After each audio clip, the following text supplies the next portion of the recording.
নমস্কার। ভারত রঙ্গ মহোৎসব উপলক্ষে বিশ্ব জনরঙ্গ কর্মসূচিতে কলকাতা প্লেমেকার্সের নিবেদন নাটক পঞ্চম বেদ, বাংলা ভাবানুবাদ মলয় ঘোষ। অভিনয়ে আছেন সায়ন সর্দার, আদিত্য মেদ্ধা, সুমন বাড়ুই, সৌম্যদীপ নস্কর, বাবুসোনা সর্দার এবং নিমাই চক্রবর্তী। সঙ্গীত অন্তরা সাহা, রূপসজ্জা সৌরভ ভট্টাচার্য, পরিচালনা শেখর সরকার। শুরু হচ্ছে নাটক পঞ্চম বেদ।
পূর্ব পর্ব শেষ হলো।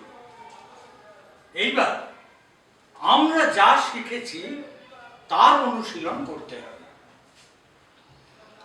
এটি কিন্তু একটা নতুন পরীক্ষা, তাই এখানে কোনো ভুল করা আমাদের উচিত নয়।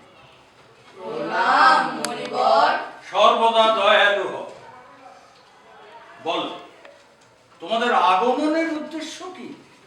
আপনি নাট্যশাস্ত্র লেখার পর থেকে আমাদের মনে অনেক প্রশ্নের উদয় হয়েছে। সেসব প্রশ্নের উত্তরগুলির সন্ধানে আমরা আপনার কাছে এসেছি। বেশ বেশ বেশ, বিনা দ্বিধায় তোমাদের মনে উদয় হওয়া প্রশ্নগুলি এখানে উত্থাপন করো। গুরুদেব, কিভাবে নাট্যশাস্ত্রের উৎপত্তি হলো? এই নাট্যশাস্ত্রের উদ্দেশ্যই বা কি?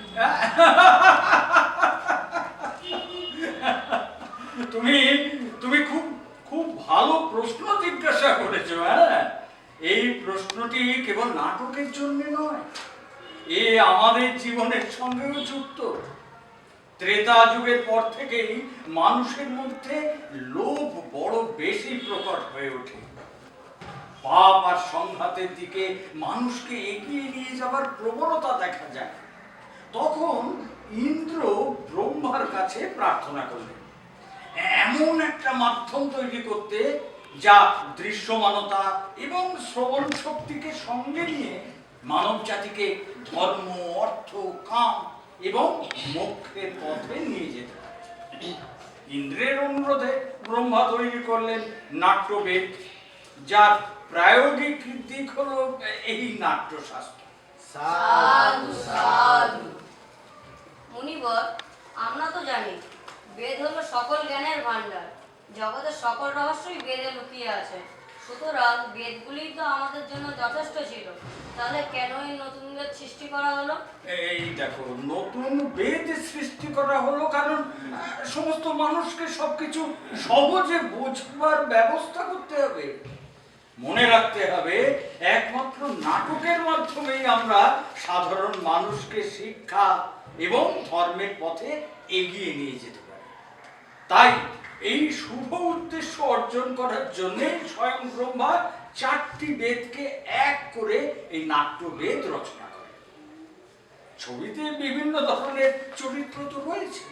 4টি বেদের তত্ত্ব ও উপাদানগুলি নিয়ে কি করে নাট্যবেদ রচিত হলো গুরুদেব? আপনি একটু বিস্তারিত বলুন। অগ্নির্মূর্ধা দেবঃ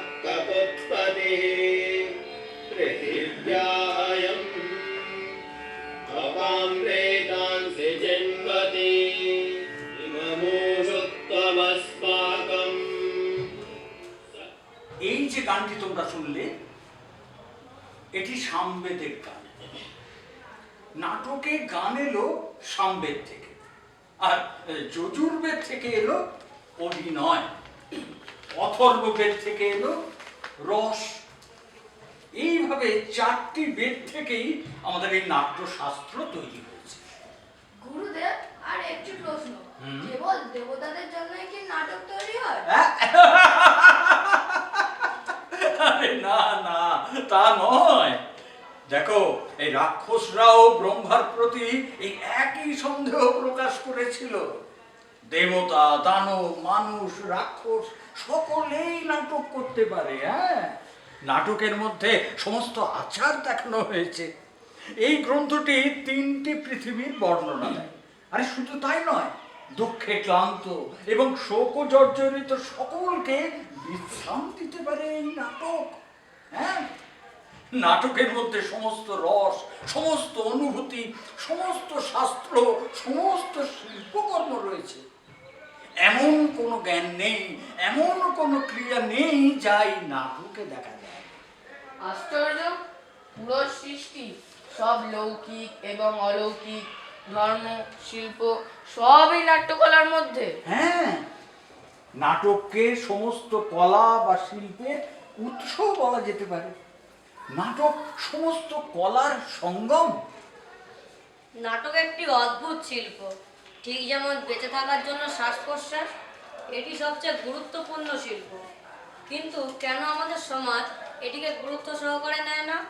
আমি দেখেছি এই শিল্পকে অনেকেই অপ্রয়োজনীয়, অপ্রত্যাশিত হিসেবে বিবেচনা করে। দেখো, আমরা শিল্পী, নীতি নির্ধারক নই। শিল্পই আমাদের ধর্ম। শিল্প নিয়ে আমরা পরীক্ষা নিরীক্ষা করব, কিন্তু নীতি নিয়ে নয়। মনে রাখতে হবে, নাটক কেবল একটা শিল্পই নয়, এটি সমাজের একটা আয়নাও। এটি সত্যের পথে, মানবতার পথে মানুষকে এগিয়ে নিয়ে যায়। নাটক বর্ণ, ধর্ম এবং ভৌগোলিক সীমানাকে অবলীলায় অতিক্রম করতে পারে, সমাজের বৈষম্যকে দূর করতে পারে। এই অনুভূতি নিঃসন্দেহে বিশ্বকে একটা আদর্শ বিশ্বে রূপান্তর করতে পারে। যথার্থ। কোনো সন্দেহ নেই যে শিল্প ছাড়া যে সমাজ, তা একটি পশুর সমাজ। এই তো তোমরা সব বুঝতে পেরেছো। শিল্প হলো সমাজের একটা গুরুত্বপূর্ণ অংশ।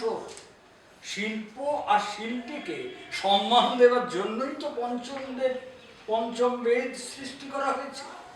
আমরা বুঝতে পারলাম, পঞ্চম বেদ সমস্ত বেদের জ্ঞান নিয়েই তৈরি। হ্যাঁ, তাপস বৃন্দ, আমার নাট্যশিল্পীরা তোমাদের স্বাগত জানাতে প্রস্তুত। তোমাদের জন্যই তারা অপেক্ষা করছে। সেখানে গিয়ে তোমরা নাটকটি উপভোগ করো। এদেশ তোমার আমার, আমরা হব সবার, আশা পূরণ করব মোরা সবার প্রচেষ্টায়। এদেশ তোমার আমার, আমরা হব সবার, আশা পূরণ করব মোরা সবার প্রচেষ্টায়।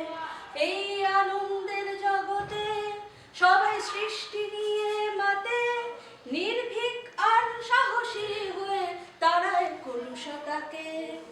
আয় আয় রে আয়, সময় বয়ে যায়।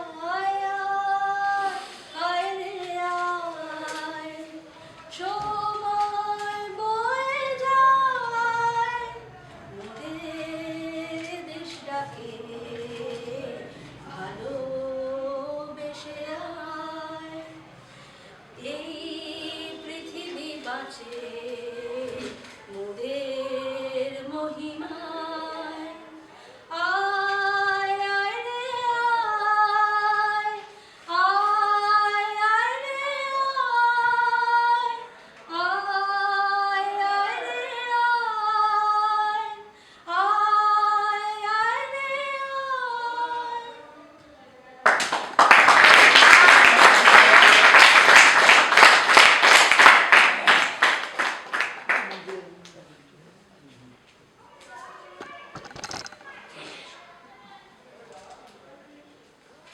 আমাদের নাটক এখানেই শেষ হলো।